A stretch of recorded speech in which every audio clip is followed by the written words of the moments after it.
Hello guys, आज से हम इतिहास यानी कि हिस्ट्री का शुरुआत करने जा रहे हैं। इसको आपको रटना नहीं है, सिर्फ आपको सुनना है, क्योंकि हिस्ट्री को कभी आप रट नहीं सकते हैं। तो इस वीडियो को सुनिए आराम से। चलिए गाइस, स्टार्ट करते हैं। इतिहास में हम बात करते हैं प्राचीन भारत का इतिहास, हिस्ट्री ऑफ एंशियंट इंडिया। प्राचीन भारतीय इतिहास के स्रोत। प्राचीन भारतीय इतिहास को लगभग 600 ईसा पूर्व का आग इतिहास कहा जाता है, क्योंकि इस काल का कोई भी लिखित साक्ष्य उपलब्ध नहीं हुआ है और जो सिंधु लिपि प्राप्त हुई है वह अब तक पढ़ी न जाने के कारण इसे आग इतिहास की संज्ञा दी गई है। प्राचीन इतिहास को जानने के लिए निम्न साक्ष्यों का सहारा लिया जाता है। वैदिक साहित्य, हिंदू धार्मिक साहित्य, बौद्ध साहित्य, जैन धार्मिक साहित्य। नेक्स्ट हेडलाइन, धर्मनिरपेक्ष साहित्य। ऐतिहासिक ग्रंथ, नाटक, राजनीतिक एवं व्याकरण संबंधी ग्रंथ आदि धर्मनिरपेक्ष साहित्य में आते हैं। पुरातत्व संबंधी स्रोत, इसमें अभिलेख, सिक्के, स्मारक, पुरातत्व संबंधी सामग्री आदि, ये सब पुरातत्व संबंधी स्रोत में आते हैं।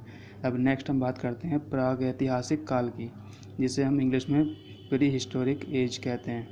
इतिहास का विभाजन प्रागैतिहासिक, आग इतिहास तथा प्राचीन इतिहास 3 भागों में किया जाता है। पहला पॉइंट है, प्रागैतिहास से तात्पर्य उस काल से है जिसका कोई लिखित साक्ष्य या प्रमाण नहीं मिलता है। सेकंड पॉइंट, आग इतिहास वह है जिसमें लिपि के साक्ष्य तो मिलते हैं लेकिन उसे पढ़ा नहीं जा सकता है, जिससे उनसे कोई निष्कर्ष नहीं निकलता। तीसरा पॉइंट, जहाँ से लिखित प्रमाण या साक्ष्य मिलते हैं वह काल ऐतिहासिक है। ईसा पूर्व 6ठी शताब्दी से ऐतिहासिक काल प्रारंभ होता है, किंतु कुछ इतिहासकार ऐतिहासिक काल के पूर्व के समस्त काल को प्रागैतिहासिक ही मानते हैं। इसका विवरण निम्न प्रकार से किया जाता है। इसका पहला पॉइंट है पाषाणकालीन संस्कृति। इसका पहला पॉइंट, भारत में पाषाणकालीन सभ्यता का उत्थान सर्वप्रथम 1863 ईस्वी में प्रारंभ किया गया था। इस सभ्यता का उदय और विकास प्रतिनूतन काल में हुआ था। इसे साधारण भाषा में हिमकाल कहा जाता है। इस काल की अवधि आज से लगभग 5 लाख वर्ष पूर्व मानी जाती है। इस काल में मानव शिकार कर भोजन करता था। औजारों का उपयोग शिकार करने, काटने आदि के लिए किया जाता था। थर्ड पॉइंट, पूर्व पाषाण काल को उपकरणों में भिन्नता के आधार पर 3 कालों में विभाजित किया जाता है। पहला पॉइंट है निम्न पूर्व पाषाण काल, सेकंड पॉइंट है मध्य पूर्व पाषाण काल तथा थर्ड पॉइंट है मध्य उच्च पूर्व पाषाण काल। अब इसके हम थोड़े महत्वपूर्ण तथ्य के बारे में जान लेते हैं। महत्वपूर्ण तथ्य पहला है, प्रथम भारतीय पुरापाषाण कलाकृति की खोज पल्लावरम नामक स्थान से हुई थी। प्रागैतिहासिक स्थल भीमबेटका से चित्रकला के साक्ष्य प्राप्त हुए हैं। थर्ड पॉइंट, मानव द्वारा पशुपालन मध्य पाषाण काल से प्रारंभ कर दिया गया था। फोर्थ पॉइंट, पूर्वी भारत का प्रमुख नवपाषाणकालीन स्थल चिरांद है। फिफ्थ पॉइंट, आधुनिक मानव होमो सैपियंस का प्रादुर्भाव उत्तर पुरापाषाण काल में हुआ। 6 पॉइंट, ताम्रपाषाण युग को चालकोलिथिक युग कहा जाता है। अब खा पॉइंट की बात करते हैं, मध्य पाषाण काल। इसमें पहला पॉइंट है, यह काल पुरापाषाण और नवपाषाण काल के बीच का काल था। यह काल उत्तर अभिनूतन काल 8000 ईसा पूर्व से 4000 ईसा पूर्व में पनपा, जब जलवायु उष्ण और शुष्क हो रही थी। थर्ड पॉइंट है, मध्य पाषाण काल में मानव ने बहुत छोटे, नुकीले और पतले औजार बनाए, जिन्हें लघु पाषाण भी कहा जाता है। फोर्थ पॉइंट है, इस काल के अवशेष कृष्णा नदी के दक्षिण के भूभाग में और छोटा नागपुर में प्राप्त हुआ है। गा पॉइंट की बात करते हैं, नवपाषाण काल। इसमें पहला पॉइंट है, इस काल में मानव पत्थर की बनी हाथ की कुल्हाड़ियों और आदि औजार पत्थर को छील, घिस और चमकाकर तैयार करता था। सेकंड पॉइंट, भारत में नवपाषाण काल के अवशेष संभवतः 6000 ईसा पूर्व से 1000 ईसा पूर्व के हैं। थर्ड पॉइंट, उत्तर भारत में नवपाषाण काल का स्थल बुरज़होम कश्मीर में पाया गया है। यह फोर्थ पॉइंट है, यह काल ग्रामीण सभ्यता का प्रथम चरण था। इस काल को मानव जीवन में काफ़ी बदलाव आया। अब हम बात करते हैं ताम्र पाषाण काल की, कॉपर स्टोन एज। इसमें पहला पॉइंट है, नवपाषाण काल के अंतिम चरण में मानव पत्थर के औजारों के साथ तांबे के औजार भी बनाने लगा था, इसलिए इस काल को ताम्रपाषाण काल कहा जाता है। सेकंड पॉइंट, इस काल में मानव छोटे औजार उपयोग में लाता था। इसके फलक आमतौर पर पत्थर के होते थे। कुछ स्थानों पर वह कुल्हाड़ियों का ही प्रयोग करता रहा, किंतु ऐसे केंद्र भी थे जहां मानव औजार नहीं बनाता था। मानव इस तरह के केंद्रों में तांबे का अधिक उपयोग करता था। नेक्स्ट हम बात करते हैं सिंधु घाटी सभ्यता की, इंडस वैली सिविलाइजेशन। सिंधु घाटी सभ्यता उस आर्य पूर्व सभ्यता को कहा जाता है जो पश्चिमी पंजाब, आधुनिक पाकिस्तान के हड़प्पा तथा सिंध के मोहनजोदड़ो के उत्थान से प्रकाश में आई। बाद में रोपण यानी कि पंजाब, कालीबंगा यानी कि राजस्थान तथा लोथल यानी गुजरात के उत्थानों से पता चला कि यह सभ्यता काफ़ी व्यापक क्षेत्र में फैली हुई है। यह कांस्य युगीन थी। इसका आकार त्रिभुजाकार था। सिंधु सभ्यता के निर्माता, सिंधु घाटी सभ्यता के निर्माता संभवतः द्रविड़ जाति के लोग थे। इतिहासकार डॉक्टर गोहा के अनुसार इस सभ्यता के निर्माता अगेन, अल्पाइन व मंगोल जाति के लोग थे। सभ्यता का काल, सैंधवकालीन सभ्यता के काल निर्धारण के संबंध में भी इतिहासकारों के बीच गहरा मतभेद है। इस संबंध में विद्वानों ने अलग अलग मत व्यक्त किया है। का पॉइंट है, इतिहासकार व्हीलर के मतानुसार 2800 ईसा पूर्व से 1500 ईसा पूर्व था। खा पॉइंट, डॉक्टर B.A. स्मिथ के अनुसार 2500 ईसा पूर्व से 1500 ईसा पूर्व था। गा पॉइंट, जॉन मार्शल के अनुसार यह काल 4000 ईसा पूर्व से 2500 ईसा पूर्व था। घा पॉइंट, डॉक्टर R.K. मुखर्जी के अनुसार 3250 ईसा पूर्व से 2750 ईसा पूर्व था। सिंधु घाटी सभ्यता की विशेषताएं। सिंधु घाटी सभ्यता की विशेषताएं निम्न प्रकार हैं। नियोजित नगर, पहली है नियोजित नगर। निर्माण दुर्गीकृत नगर एवं निचली बस्तियों में आबादी का विभाजन, एक समान ईंट, लेखन कला का ज्ञान, मानक बाँट माप, कांसे के औजारों का इस्तेमाल आदि।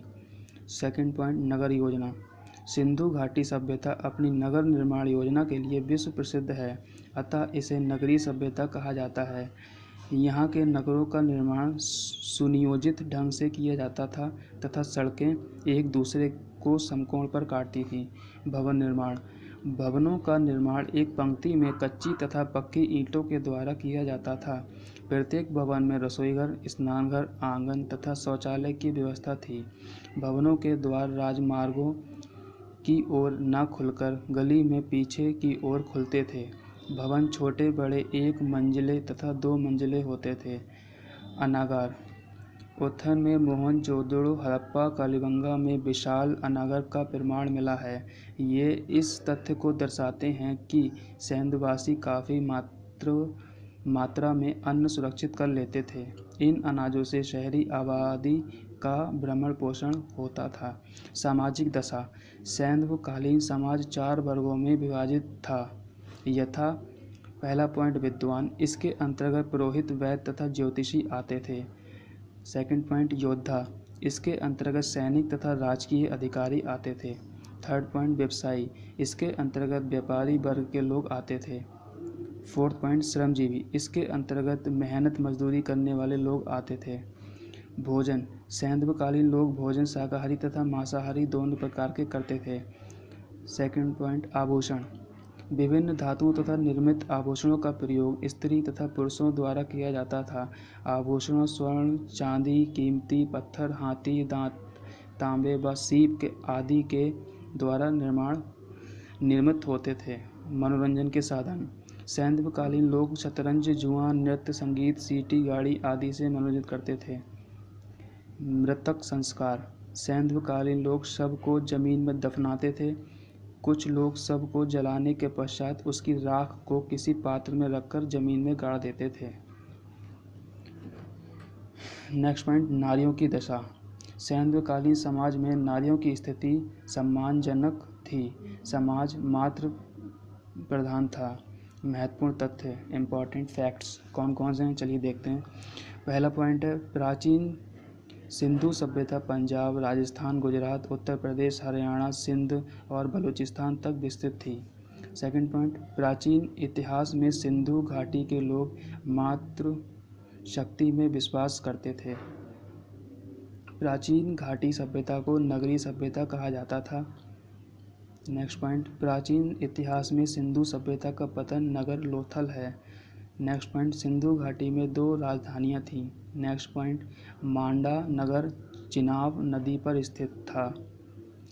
नेक्स्ट पॉइंट, हड़प्पा और मोहनजोदड़ो की खुदाई सर्वप्रथम सर जॉन मार्शल की अगुवाई में हुई थी। नेक्स्ट पॉइंट, सिंधु घाटी की सभ्यता आग ऐतिहासिक युग में हुई थी। नेक्स्ट पॉइंट, कालीबंगा का शाब्दिक अर्थ काले रंग की चूड़ी होता है। अब बात करते हैं आर्थिक दशा की, इकोनॉमिकल कंडीशन। पहला पॉइंट, कृषि। सैंधवकालीन लोग खेती में लकड़ी के हलों तथा कटाई के लिए पत्थर की बनी हंसियों का प्रयोग करते थे। गेहूं, जौ, मटर, अनार आदि की खेती की जाती थी। खेतों की सिंचाई तालाब, नदी, कुओं तथा वर्षा के पानी से की जाती थी। व्यवसाय। सैंधववासियों के व्यापारिक संबंध विदेशों से थे। उनका व्यापार थल व जल मार्ग से होता था। वस्त्र, आभूषण, पात्र, अस्त्र शस्त्र आदि का व्यापार काफ़ी मात्रा में होता था। मापतोल। मापतोल की इकाई आजकल की तरह 16 थी। माप के लिए सीपी के टुकड़ों तथा तौल के लिए बाँटों का प्रयोग किया जाता था। अधिकांश बाँट घनाकार होते थे। पशुपालन। सैंधववासियों का प्रमुख पेशा पशुपालन था। वे भेड़, बैल, गधे, बकरी, सूअर आदि पालते थे। धार्मिक दशा। सैंधवकालीन लोग केवल भौतिकवादी ही नहीं थे, बल्कि उनकी रुचि धार्मिक क्षेत्र में भी थी। वे लोग मातृ देवी के उपासक थे। इसके पीछे उनकी कल्पना सृष्टि निर्मात्री नारी तत्व की थी। पुरुष देवों में भगवान शिव की पूजा करते थे। योनि पूजा का भी प्रमाण मिला है। वृक्षों में पीपल, महुआ, तुलसी तथा पशुओं में कुवड़, बाला, बैल तथा सांप की पूजा की जाती थी। लिपि। सिंधवासी लिपि से परिचित थे। उनकी अपनी मौलिक लिपि थी। इसके अब तक 400 चिन्हों की पहचान की जा चुकी है। यह चित्रात्मक आधार पर निर्मित की गई है।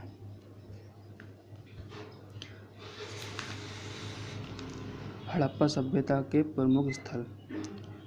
हड़प्पा सभ्यता के स्थल की बात करते हैं तो पहला स्थल है प्रमुख नगर।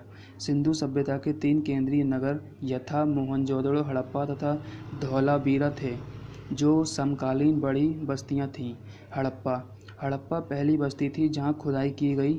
यह आधुनिक पाकिस्तान के पश्चिमी पंजाब प्रांत के मांटगोमरी जिले में रावी नदी के बाएं तट पर स्थित है। इसके बारे में जानकारी 1921 ईस्वी में हुई थी। इस नगर के अवशेष लगभग 3 मील के घेरे में फैले हुए हैं।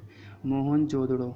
वर्तमान समय में मोहनजोदड़ो पाकिस्तान के सिंध प्रांत के लरकाना जिले में सिंधु नदी के किनारे स्थित प्रमुख नगर था। यह सैंधव सभ्यता का सबसे बड़ा और प्रमुख नगर था। इस स्थल की जानकारी सर्वप्रथम 1922 ईस्वी में हुई थी।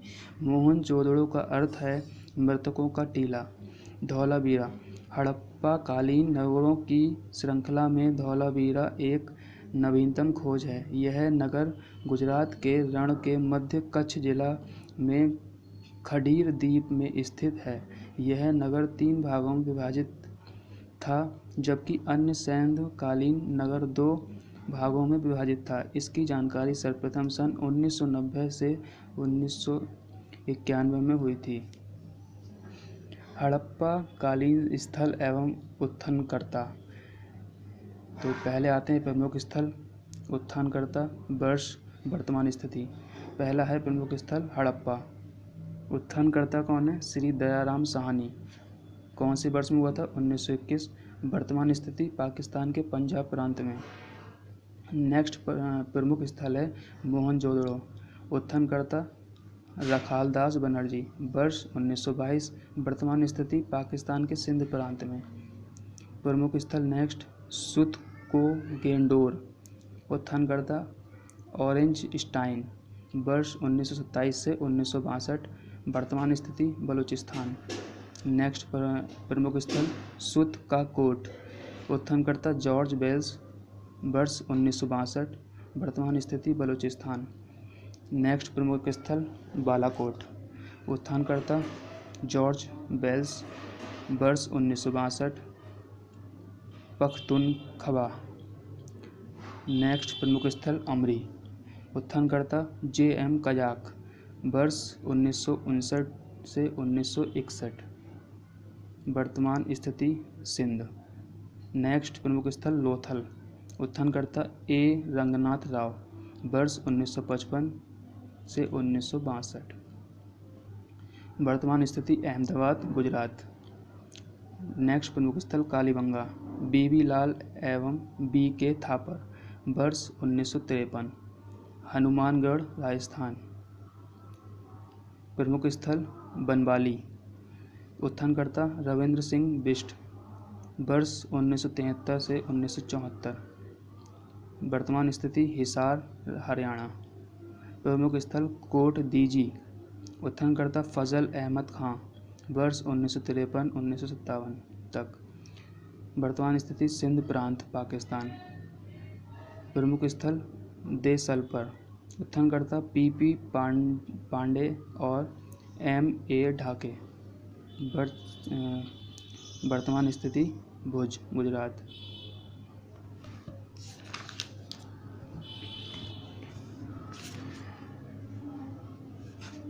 सेकंड पॉइंट है तटीय नगर तथा पतन।